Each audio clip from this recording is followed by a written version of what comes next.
महाराष्ट्रातील माझे संपूर्ण शिक्षक बांधव, माझे सहकारी सर्वांसाठी आपण यूट्यूबला मराठी PYQ जे काही आतापर्यंत झालेले जे काही सर्वच्या सर्व TATचे पेपर आहेत, त्या TATचा पेपर क्रमांक 1 असेल, पेपर क्रमांक 2 असेल, त्या सर्वांचं विश्लेषण आपण आपल्या यूट्यूब चॅनलवरती घेतोय मित्रांनो। ज्या शिक्षक बांधवांनी अजूनही आपलं यूट्यूब चॅनल सबस्क्राईब केलं नसेल त्यांनी आवर्जून सबस्क्राईब करा।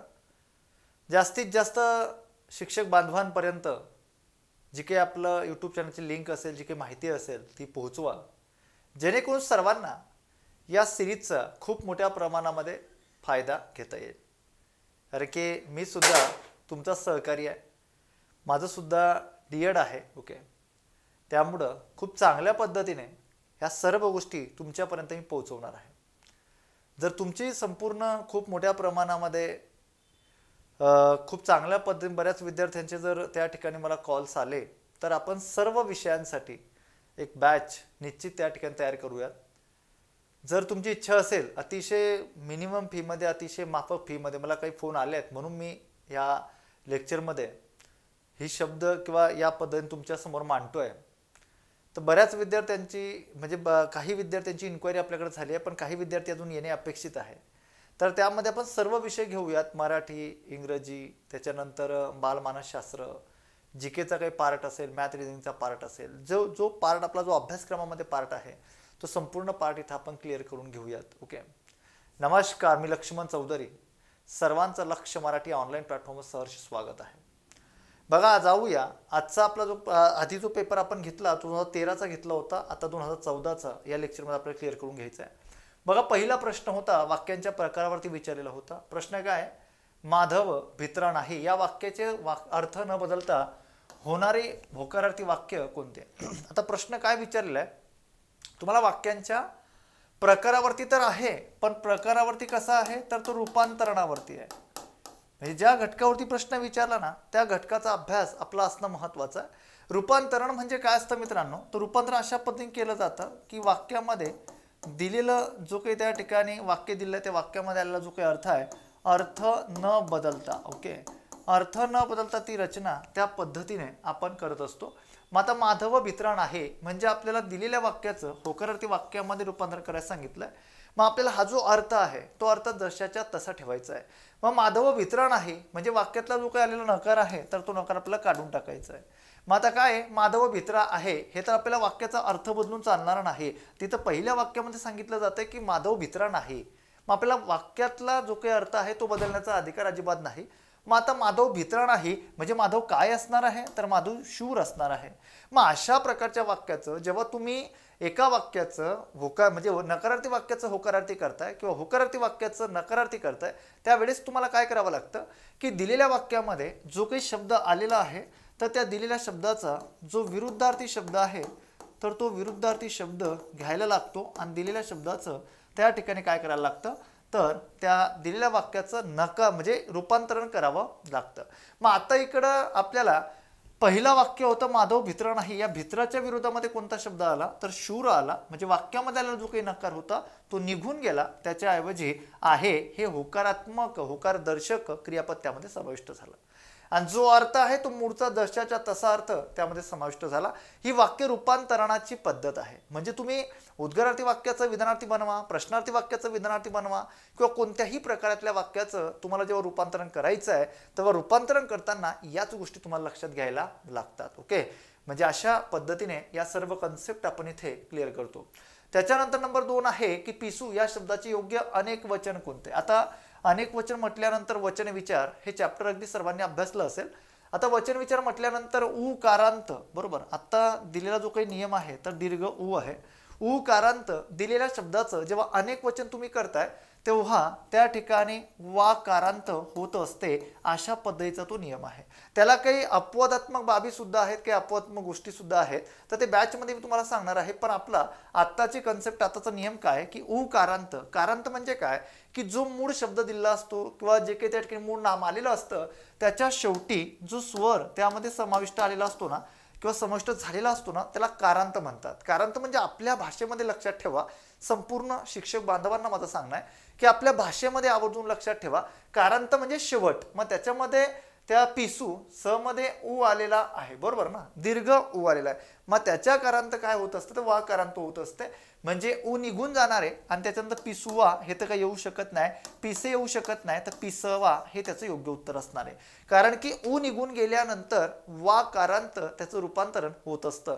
म्हणून या दुसऱ्या प्रश्नाचं उत्तर पर्याय क्रमांक 3 असणार आहे.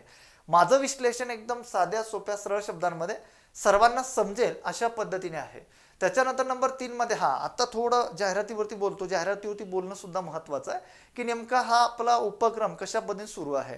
ज्या विद्यार्थ्यांना मराठीमध्ये भरून भरून मार्क मिळवायचे असतील तर आपल्या ॲप्लिकेशनमध्ये परिपूर्ण सर्वसमावेशक मराठी व्याकरणाची TAT असेल, बरोबर, या सर्व परीक्षांसाठी अत्यंत उपयुक्त CTAT असेल, या सर्वांसाठी अत्यंत उपयुक्त अशी बॅच, आपली सर्वसमावेशक बॅच TAT साठी, विशेषतः खूप मोठ्या प्रमाणामध्ये जो विषय अत्यंत महत्त्वाचा TAT साठी, तर त्यासाठी परिपूर्ण सर्वसमावेशक बॅच उपलब्ध आहे.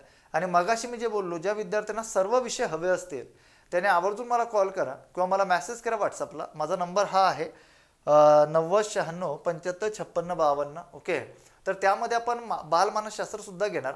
त्यानंतर जो काही जो संपूर्ण आपला अभ्यासक्रम आहे तो संपूर्ण अभ्यासक्रम त्या बॅचमध्ये आपण क्लिअर करून घेणार. मराठी, इंग्लिश, इतर जे काही जेवढे विषय आहेत ते संपूर्ण अभ्यासक्रम आपण त्यामध्ये क्लिअर करून घेणार. मग ते TATचा पेपर असू दे का CTATचा असू दे, ओके, सर्व अभ्यासक्रम प्रॉपर पद्धतीने क्लिअर करून घेणार. त्याच्यामुळे कुठल्याही प्रकारची मनामध्ये भीती बाळगायची नाही. ओके, फक्त मराठीची बॅच घ्यायची असेल तर फक्त मराठीची बॅच सुद्धा उपलब्ध आहे. आणि सर्व विषयांसाठी फक्त मी TATचं घेणार आहे, कारण की मी सुद्धा एक शिक्षक आहे, मी सुद्धा एक DED धारक आहे. ओके, त्याच्यामुळं मी शिक्षक बांधवांसाठी ही बॅच लाईव्ह प्लस रेकॉर्डेड स्वरूपामध्ये तुम्हाला उपलब्ध करून देणार आहे. जर तुमची इच्छा असेल तर ओके, मला कॉल करा, मला मेसेज करा. अतिशय उत्कृष्टपणे सर्व सिलेबस आपण कव्हर करून घेणार आणि खूप चांगली टीम तुमची लेक्चर घेण्यासाठी खूप चांगली टीम तुमच्यासाठी उपलब्ध असणार आहे. ओके, आतापर्यंत बरीचशी रिझल्ट आतापर्यंत आपली आली आहे TATची. ओके, त्यामुळे मला आजच 2 ते 3 फोन आलेत. ओके, त्याच्यामुळे मी विचार केला की चला ठीक आहे, संपूर्ण शिक्षक बांधवांना याचा खूप मोठ्या प्रमाणामध्ये फायदा होईल, आवर्जून संपर्क साधा, काही अडचण नाही. त्यानंतर पुढे बघा, आता पुढीलपैकी कोणत्या वाक्यातील क्रियापद सकर्मक आहे. आता यामध्ये सर्वात महत्त्वाची गोष्ट काय आहे की सकर्मक. सकर्मक म्हणजे काय रे मित्रांनो, की ज्या वाक्यरचनेमध्ये काय आलेलं असतं, कर्म आलेले असते, अशा प्रकारची रचना आलेली आहे. आता कर्म म्हणजे कुठे असतं कर्म, तर वाक्याच्या मध्ये कुठेतरी ते येऊ शकतं, बरोबर ना. मग कर्म कसं ओळखलं जातं, यासाठी मी एक पद्धत सांगितली आहे की वाक्याला जे काही क्रियापद असतं ते क्रियापद शोधायचं, बरोबर. त्या क्रियापदाचा धातू घ्यायचा आणि क्रियापदाचा धातू घेतल्यानंतर लेला, लेली, लेले, लेल्या कायने प्रश्न विचारायचा, म्हणजे वाक्य तुम्हाला कर्म भेटतं. मग ते वाक्य सकर्मक असतं. ओके, मग आता इथं 4 पर्याय आपल्याला दिली आहेत. या 4 पर्यायामध्ये कोणतं वाक्य आलंय का ते सकर्मक आहे. मी रस्त्यात पडलो, क्रियापद आहे पडलो, या क्रियापदाचा मूळ धातू येतो पड, बरोबर. पडणारा कोण आहे तर मी, हा वाक्यातील कर्ता आलाय. नारा, नारी, नारे, नाऱ्या, कोण किंवा काय नाही प्रश्न विचारण्यात वाक्यातील आपल्याला कर्ता भेटत असतो. कोणने केव्हा प्रश्न विचारतो आपण, जेव्हा वाक्यामध्ये व्यक्तिवाचक कर्ता ओळखायचा असेल तेव्हा, आणि जेव्हा वाक्यामध्ये वस्तुवाचक कर्ता ओळखायचा असेल तेव्हा कायने प्रश्न आपल्याला विचारायला लागतो. का मित्रांनो, कारण की यावरती MPSCने प्रश्न विचारलेली आहेत, म्हणून त्या पद्धतीने या सर्व गोष्टी इथे सांगाव्या लागत आहेत. त्याच्यानंतर दुसरं उदाहरण आहे, आरोही लाडू खाते. वाक्यामध्ये क्रियापद आहे खाते, वाक्यातील क्रियापदाचा मूळ धातू आला खा. मग आता खाणारा कोण, अशा प्रकारचा प्रश्न जर मी विचारला तर मला वाक्यातील कर्ता भेटणार आहे. तर कर्ता कोण मिळाला, आरोही, बरोबर. खाल्लेला काय, अशा प्रकारे क्रियापदाच्या मूळ धातूला प्रश्न विचारला, खाल्लेला काय प्रश्न विचारला. आता जर अशा पद्धतीने आपण जर प्रश्न विचारला खाल्लेला काय, तर आपल्याला लगेच उत्तर भेटतंय लाडू, म्हणजे वाक्यामध्ये कर्म आहे. दुसरीकडे जाण्याची गरज नाही, वाक्य सकर्मक आहे. ज्या वाक्यरचनेमध्ये कर्म आलेलं असतं ते सकर्मक असतं. म्हणजे खाल्लेला काय, तर इथं तुम्हाला मी सांगितलं की वाक्यातील तुम्हाला जर कर्म ओळखायचं आहे तर कर्म ओळखण्यासाठी लेला, लेली, लेले, लेल्या कायने प्रश्न विचारा, तुम्हाला लगेच वाक्यातलं कर्म ओळखता येतं. 1 मार्क तिथं फिक्स होतो. आणि वाक्यातील कर्ता आणि कर्म ओळखता येणं हे किती महत्वाचं आहे. अहो, जे 4 ते 5 घटक आहेत ना आपल्या व्याकरणातले, ते संपूर्ण घटक यावरती अवलंबून आहे. जर तुम्हाला या कन्सेप्ट क्लिअर झाल्या तर आवर्जून पेपरमध्ये खूप चांगल्या पद्धतीने मार्क्स मिळवता येतात. आज भाऊबीज आहे, इथं आहे हे क्रियापद आलाय, मग या क्रियापदाचा मूळ धातू असं का येतो, बरोबर, असं घ्यायला लागतो हा मूळ धातू. मग असं हा क्रियापदाचा मूळ धातू का घ्यावा लागतो, तर यासाठी क्रियापद या चॅप्टरमध्ये मी विश्लेषण करून दिलेलं आहे. ओके, मग असं हा क्रियापदाचा मूळ धातू घेऊन त्या ठिकाणी आपल्याला वाक्यादी कर्ता आणि कर्म ओळखायला लागतं. असणारी कोणतं भाऊबीज, म्हणजे या वाक्यातला कर्ता भाऊबीज आलाय, असलेली काय तर भाऊबीजच, म्हणजे वाक्यामध्ये कर्म नाही, कर्त्यापासून क्रिया निघते, कर्त्याजवळच थांबते आहे. 4 नंबरचा पर्याय होता सुनील उद्या जाईल, बरोबर. सुनील उद्या जाईल म्हटल्यानंतर हे क्रिया विशेषणामध्ये समाविष्ट होते आहे, हे क्रियापद आहे आणि कर्ता सुनील आहे, म्हणजे वाक्यामध्ये कर्म नाही. पर्याय क्रमांक 2 हे त्याचं योग्य उत्तर आहे. या कन्सेप्ट आपल्या क्लिअर असाव्यात, बरोबर, इतक्या साध्या सोप्या सरळ पद्धतीने. त्याच्यानंतर पुढे बघा, डोंगरा एवढी हाव, बरोबर ना. आता अशा प्रकारची रचना जेव्हा आलेली असते तेव्हा अशा प्रकारचा एखादा वाक्प्रचार दिला असेल, एखादी म्हण दिलेली असेल, त्या वाक्प्रचाराचा, त्या म्हणीचा आपल्या दैनंदिन जीवनाशी सांगड घातलेली असते आणि त्या दैनंदिन जीवनाशी सांगड घालून त्या ठिकाणी रचना केलेली असते. म्हणजे आता बघा की डोंगरा एवढी हाव तिळा एवढी धाव या म्हणीचा योग्य अर्थ कोणता. खूप हवा असणे हे तर काही येणार नाही, कारण की डोंगरा एवढी हाव म्हणजे खूप मोठ्या प्रमाणामध्ये एखाद्याला काय असते, खूप मोठ्या प्रमाणामध्ये हाव असते. हाव म्हणजे आपण म्हणतो ना हावरटपणा, बरोबर ना, एखाद्या गोष्टीविषयी. तर समजा आता मी जर PSI झालो किंवा मी शिक्षक झालो तर लगेच त्या ठिकाणी म्हणजे किंवा एखाद्याकडे 2 एकर जमीन असेल तर 2 एकर जमीनपेक्षा त्याला असं म्हणते की त्याला असं वाटतं की 2 एकरपेक्षा माझ्याकडे 50 एकर जमीन पाहिजे, म्हणजे त्या गोष्टीची हाव असणं, त्या गोष्टीचा खूप मोठ्या प्रमाणामध्ये त्या गोष्टीची हाव असणं, म्हणून त्याला म्हटलं जातं. महत्वाकांक्षा असणे हे तर काही येणार नाही. महत्वाकांक्षा मोठी पण ती पूर्ण करण्याची कुवत नसणे. यस, तिळा एवढी धाव, बरोबर ना. म्हणजे जे काही तुमचे कष्ट आहे एखादी गोष्ट मिळवण्यासाठी, तर ती गोष्ट मिळवण्यासाठी तुमच्याकडे तेवढी कष्ट तुमच्याकडनं होत नाहीये. ठीक आहे, हाव काय आहे, महत्वाकांक्षा खूप मोठी आहे, हो मला आहेच म्हणायचं आहे, पण प्रयत्न आहे का तेवढे. त्यामुळं अशा ठिकाणी अशा प्रकारचे प्रसंग जेव्हा निर्माण होतात ना, आपल्या दैनंदिन जीवनातले प्रसंग आहे, अशा प्रकारचे प्रसंग जेव्हा निर्माण होतात ना, तेव्हा त्या पद्धतीची म्हण इथे लागू पडत असते की जेवढी महत्वाकांक्षा ठेवताय ना, जेवढं त्या ठिकाणी तुमची स्वप्न मोठी ठेवताय ना, जेवढे तुम्हाला हाव आहे ना, तेवढी तुमची प्रयत्न असली पाहिजे. पण जर प्रयत्न तशी नसतील तर तिथेही मन लागू पडते की डोंगरा एवढी हाव ना तिळा एवढी धाव, म्हणजे तुमचे कष्ट, तुमची मेहनत खूप कमी आहे. ओके, म्हणून या म्हणीचा योग्य अर्थ कोणता आहे, तर पर्याय क्रमांक 3 हा या म्हणीचा योग्य अर्थ आहे. आता म्हणी पाठांतर करायच्या नाही, फक्त त्या समजून घ्यायच्या. आणि माझं प्रत्येक लेक्चर फक्त आणि फक्त काय असतं, तर प्रत्येक लेक्चर माझं कन्सेप्च्युअल असतं.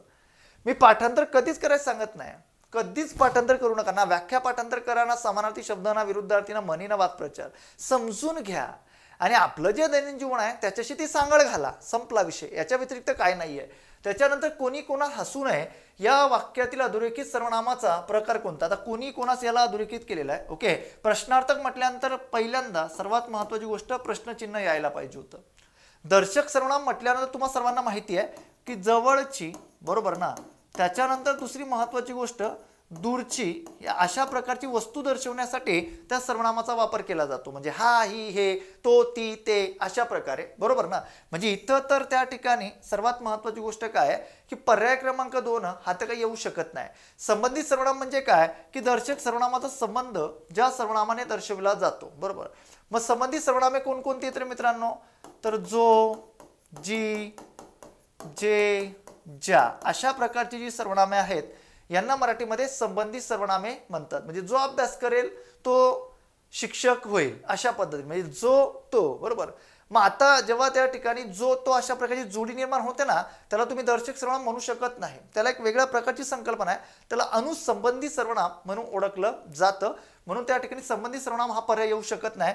पण अनिश्चित सर्वनाम हे त्याचं योग्य उत्तर आहे. अनिश्चित सर्वनाम हे त्याचं अगदी बरोबर उत्तर आहे. ओके, किंवा याला अनिश्चित सर्वनाम म्हणतात किंवा सामान्य सर्वनाम या नावाने सुद्धा त्या ठिकाणी ओळखलं जातं. ओके, मग आता अनिश्चित सर्वनाम म्हणजे काय सर, तर अनिश्चित सर्वनाम म्हणजे की वाक्यामध्ये अशा प्रकारची प्रश्नार्थक जी सर्वनामे आहेत ना, कोण व काय, अशा प्रकारची प्रश्नार्थक सर्वनामे वाक्यामध्ये आलेली असतात.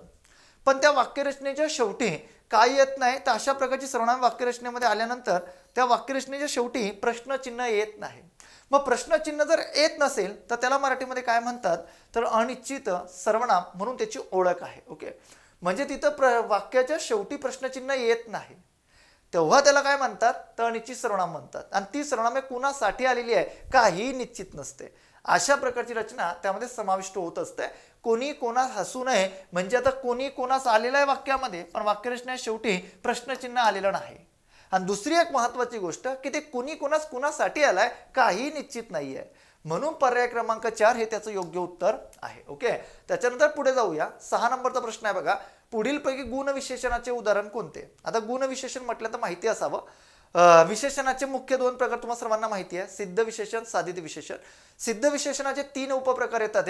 एक गुण विशेषण येतं, एक संख्या विशेषण येतं आणि तिसरं सार्वनामिक विशेषण येतं. ओके, मग आता यामध्ये गुण विशेषण म्हटल्यानंतर ज्या विशेषणातून नामाचा गुण दर्शविला जात असतो, बरोबर. मग आता गुण विशेषण वाक्यामध्ये येत असताना किंवा त्या रचनेमध्ये येत असताना किती प्रकार येत असते, तर गुण विशेषण 5 प्रकारे येत असते.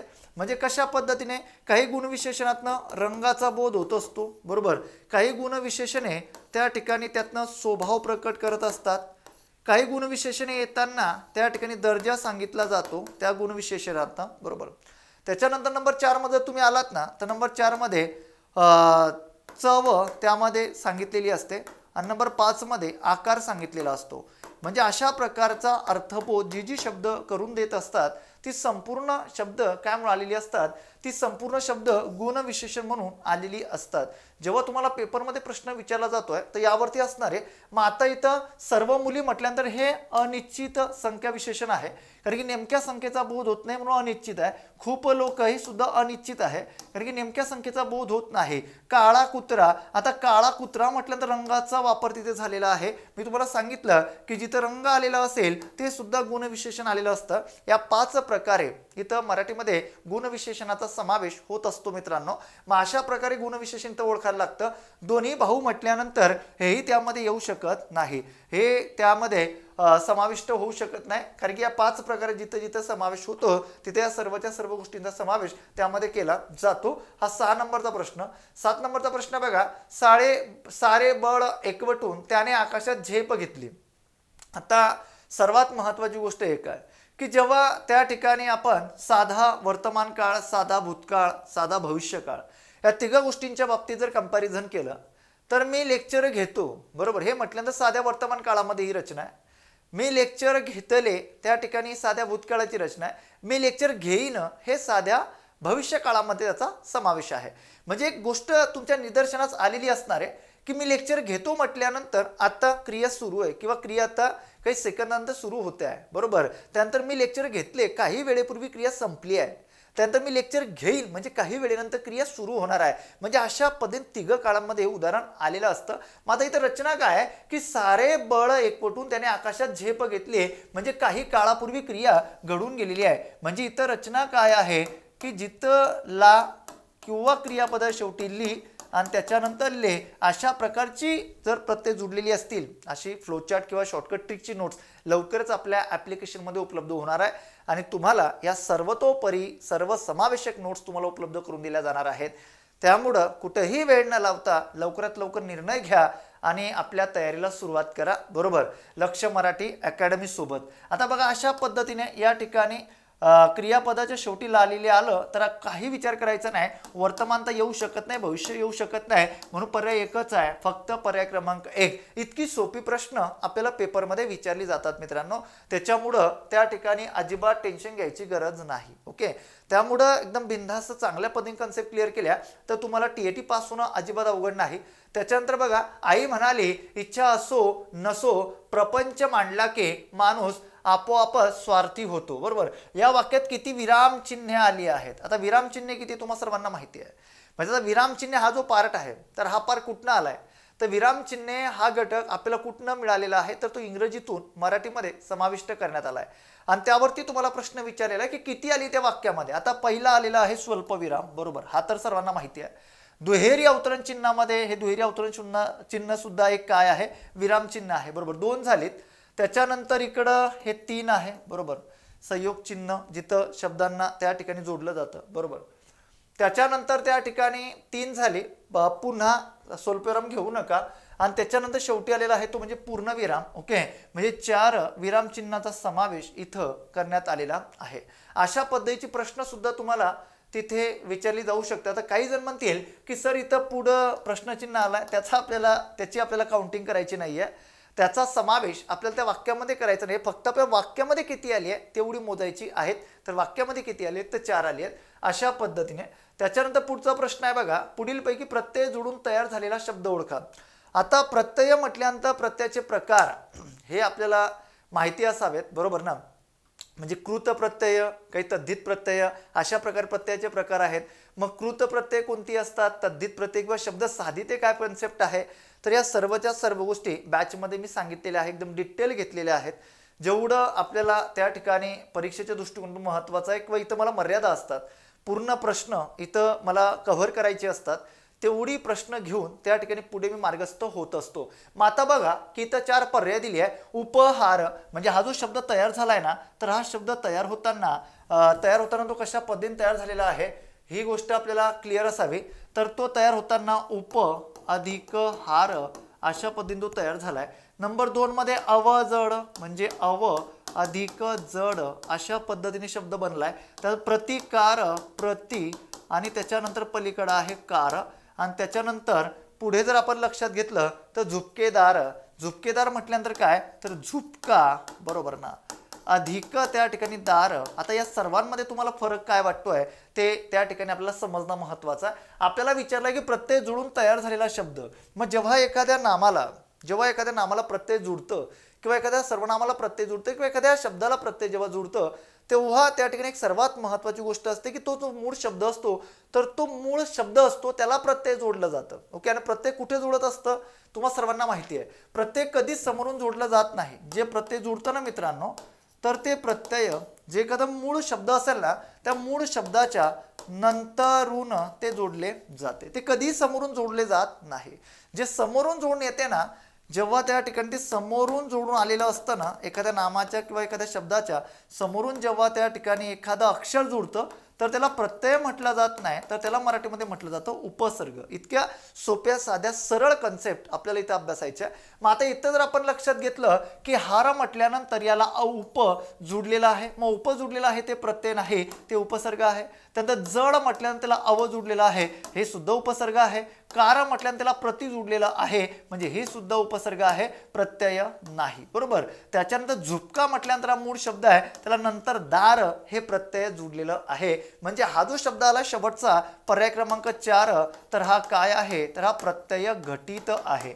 अशा पद्धतीने या कन्सेप्ट आपल्या क्लिअर असाव्यात, म्हणून पर्याय क्रमांक 4 हे त्याचं योग्य उत्तर आहे. ओके, अशा पद्धतीने या सर्वच्या सर्व कन्सेप्ट क्लिअर झाल्या पाहिजे. तर पतीचा समानार्थी शब्द ओळखा. आता पती म्हटल्यानंतर आता हे सर्वांना पर्यायी आहे. कोणकोणते, कांता आहे, दारा आहे, जाया आहे. भारता हा पती शब्दाला काय आहे समानार्थी आहे. मग भारता असू दे, धनी असू दे, मालक असू दे, बरोबर ना. म्हणजे त्या ठिकाणी बरीचशी शब्द त्या दिलेल्या शब्दाला समानार्थी शब्द म्हणून आलेली आहेत. ओके, म्हणून पर्याय क्रमांक 2 हे त्याचं योग्य उत्तर आहे. कांता असू दे, कांता म्हटल्यानंतर बायको येते, तर कांत म्हटल्यानंतर नवरा येतो. ओके, म्हणजे अशा पद्धतीने भ्रातर असू दे, अशा पद्धतीने त्या ठिकाणी या सर्वच्या सर्व गोष्टी पतीसाठी आलेल्या आहेत. ओके, मग आता सर हे समानार्थी शब्द, आता सांगण्यामागचा उद्देश एकच आहे की जे काही समानार्थी शब्द आलेली असतात मित्रांनो, तर या समानार्थी शब्दांमध्ये तुम्हाला एक मला सांगायचं आहे की आपल्याकडनं काय एक वेगळ्या पद्धतीची विशेषता आहे. तर समानार्थी शब्दामध्ये एक महत्त्वाची गोष्ट मला तुम्हाला सांगायची आहे की 2 भाग मी तिथं केलेली आहे. तर एक म्हणजे एक पार्ट कोणता आहे, तर एक महत्त्वाचा घटक जो काही आहे तर तो महत्त्वाचा पार्ट आहे तो कोणता, तर तो एक महत्त्वाचा घटक आहे की नेहमी ऐकत असलेले, बरोबर, नेहमी ऐकत असलेले आणि त्याच्यानंतर कधी कधी ऐकत असणारे, कधी कधी.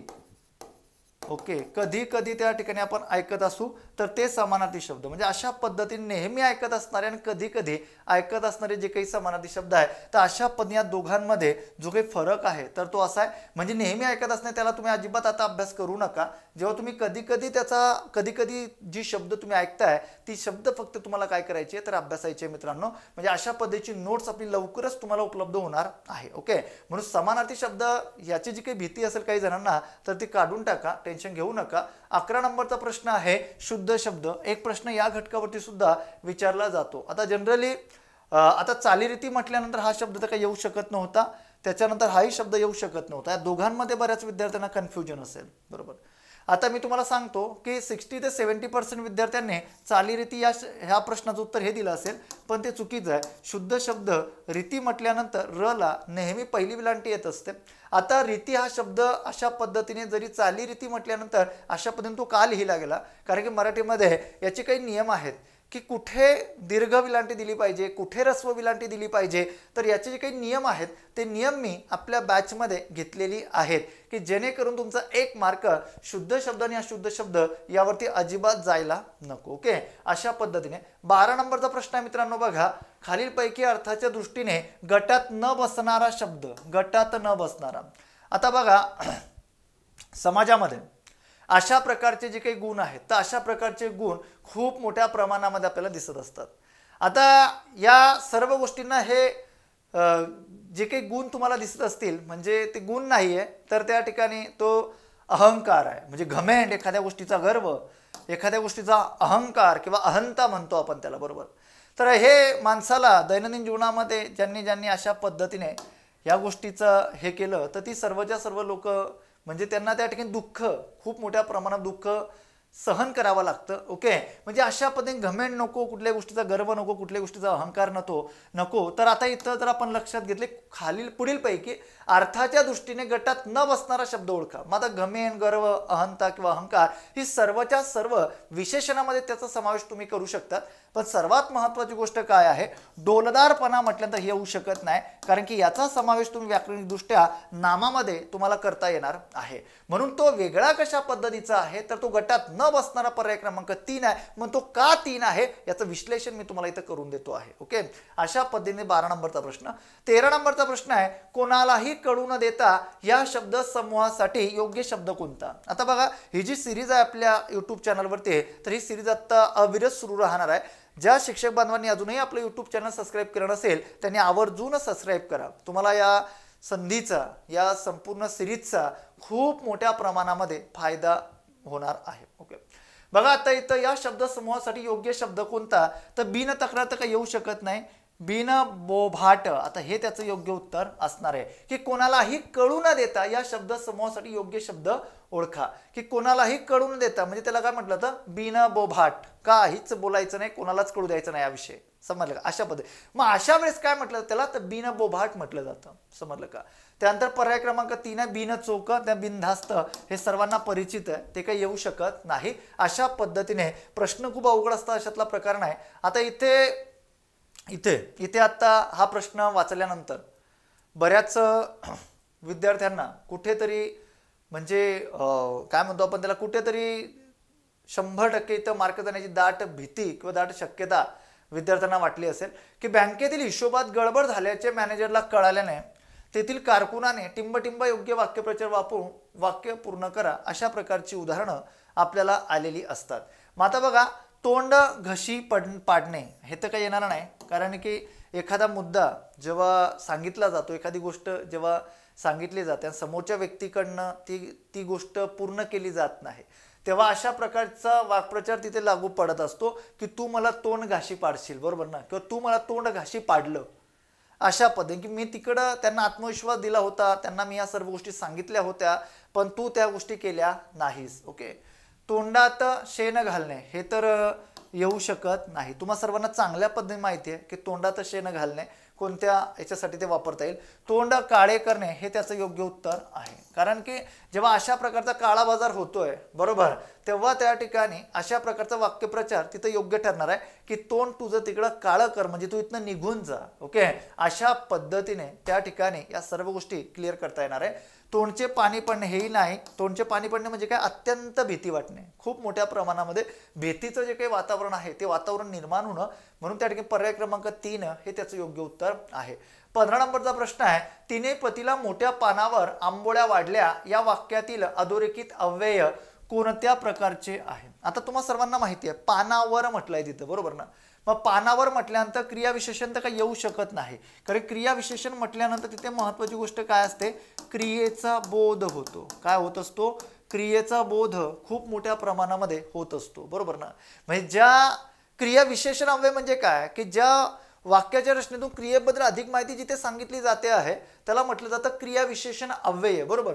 उभयान्वयी अव्यय म्हणजे काय तर तिथं त्या ठिकाणी उभय अधिक अन्वय या दोन गोष्टी असतात. म्हणजे तिथं दोन शब्द किंवा दोन वाक्य जोडण्याचं काम जिथे केलं जातं त्याला उभयान्वयी अव्यय म्हणून ओळखलं जातं, बरोबर. म्हणून त्याचा सुद्धा हे उत्तर येऊ शकत नाही, बरोबर. शब्द योगी म्हटल्यानंतर हे त्याचं योग्य उत्तर आहे. का कारण की शब्द आणि त्याच्यानंतर दुसरी महत्वाची गोष्ट योग, म्हणजे जिथे शब्दांचा योग जुळून आलेला असतो, बरोबर ना. जिथे शब्दांचा योग जुळून येतो म्हणजे इतर रचना काय झाली आहे की पान हा मूळ शब्द आहे आणि वर हे अव्यय आहे. मग याचं सर्वात पहिल्यांदा काय झालं सामान्य रूप झालं. सामान्य रूप म्हणजे माहिती आहे ना काय असतं तर सामान्य रूप म्हणजे काय की जेव्हा एखादं विभक्तीचं प्रत्यय जुळण्याच्या अगोदर त्या नामाच्या मूळ रूपामध्ये जेव्हा बदल होतो तेव्हा त्या ठिकाणी त्याला काय म्हटलं जातं सामान्य रूप. म्हणजे पान या शब्दाचं सामान्य रूप काय झालं पाना आणि त्याच्यानंतर त्या ठिकाणी हे अव्यय जुडलेलं आहे, बरोबर. मग तो शब्द बनलेला आहे पानावर. फक्त सांगण्याचा उद्देश एकच आहे की शब्द योगी अव्यय म्हणजे काय की इथे शब्दांचा योग जोडून आला म्हणून त्याला त्या ठिकाणी काय म्हटलं गेलं त्याला शब्द योगी अव्यय असं म्हटलं गेलं. म्हणून पर्याय क्रमांक 3 हे त्याचं योग्य उत्तर आहे. 4 तर काही येऊ शकत नव्हतं कारण की 4 मध्ये त्या ठिकाणी ज्या काही भावना असतात त्या भावनांचा ज्या भावना अचानकपणे प्रकट केल्या जातात. मनामध्ये कुठल्याही प्रकारची पूर्वकल्पना पूर्वतयारी तिथे नसते, पण इथे ज्या काही भावना प्रकट केल्या जातात त्याला केवल प्रयोगी अव्यय म्हणून त्याची ओळख आहे. म्हणून अशा प्रकारे केवल प्रयोगी अव्यय म्हणजे काय असतं मित्रांनो तर मनातील ज्या काही अचानकपणे भावना प्रकट होतात तर त्याला मराठीमध्ये केवल प्रयोगी म्हणतात. म्हणजे बाप रे केवढा मोठा साप, अबब केवढी उंच इमारत, बरोबर ना. म्हणजे अशा पद्धतीने आलेली जी काही अव्यय असतात तर ती भावना प्रकट करून देण्यासाठी येत असतात म्हणून त्या ठिकाणी त्याला केवल प्रयोगी अव्यय म्हणतात. म्हणून 15 नंबरच्या प्रश्नाचं उत्तर पर्याय क्रमांक 3 आहे. त्याच्यानंतर 16 नंबरचा प्रश्न आहे धाकट्या भावाला परीक्षेत कमी गुण मिळाल्यामुळे त्याला लिहिलेले पत्र कोणत्या प्रकारचे असेल. आता बघा लेक्चर तुम्हाला कसं वाटतंय संपूर्ण शिक्षक बांधवांना माझं आवाहन आहे एक म्हणजे त्या ठिकाणी मी सांगतोय सर्वांना की लेक्चर कसं वाटतंय प्लीज मला त्या ठिकाणी कमेंट्स करून सांगा. आणि हे जे काही प्रिव्हियस इयर क्वेश्चन पेपर आहेत त्याची सिरीज आपण सुरू करणार आहोत. आणि किती जणांना आपली सर्व विषयांची बॅच जॉईन करायची आहे त्यांनी माझ्याशी संपर्क करा. आवर्जून आपण खूप चांगल्या पद्धतीने रिझल्ट काढू, काही अडचण नाही. ओके, फक्त जे तुम्हाला सांगितलं जाणार त्या पद्धतीने अभ्यास झाला पाहिजे, विषय संपला. शिकवणार जी काही फॅकल्टी असणार आहे ती पूर्णपणे मातब्बर फॅकल्टी असणार आहे, त्याबद्दल कुठेही शंका नाही. बघा आता धाकट्या भावाला परीक्षेत कमी गुण मिळाल्यामुळे त्याला लिहिलेले पत्र कोणत्या प्रकारचे असेल. चौकशी पत्र तर काही नसणार आहे, बरोबर. म्हणजे धाकट्या भावाला पत्र जेव्हा लिहिलं जात आहे तेव्हा त्याची काही चौकशी केली जाणार नाही आहे की तुला कमी गुण कसे मिळाले काय मिळाले, अजिबात नाही. तर ते काही अभिनंदन पत्र काही लिहू शकणार नाही, बरोबर. तर ते पत्र असणारे कौटुंबिक पत्र, कारण की घरामध्ये लिहिलं गेलं आहे ना ते पत्र, म्हणजे लहान भावाला लिहिलं गेलं आहे ना, म्हणून कौटुंबिक पत्र म्हणून ते पत्र असणार आहे. तक्रार पत्र तर काही नसणार आहे. म्हणून पर्याय क्रमांक 3 हे त्या ठिकाणी महत्त्वाचं. म्हणजे तुम्हाला अभ्यासायचं काय आहे जेव्हा तुम्ही अभ्यास करताय मराठीचं तर हे जर बॅच तुम्ही जॉईन केली बॅचमध्ये सर्व कंप्लीट करून घेतलं जाणार आहे. पण जे विद्यार्थी सेल्फ स्टडी करताय, जे शिक्षक भावी शिक्षक बांधव सेल्फ स्टडी करताय तर त्यांनी काय अभ्यासलं पाहिजे, फक्त हा अप्रोच तुमच्या समोर मी मांडतो आहे की एकही घटक आपल्याला सोडायचा नाहीये.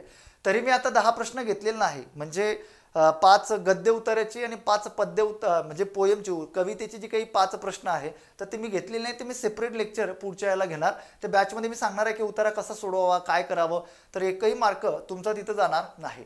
हा 16 नंबरचा प्रश्न होता. 17 नंबरचा प्रश्न आहे बघा, मराठी भाषेतील आद्य चरित्रकार म्हणून कोण ओळखले जाते. तर या प्रश्नाचं उत्तर आहे पर्याय क्रमांक 2 माहीन भट, बरोबर, यांना ओळखले जाते.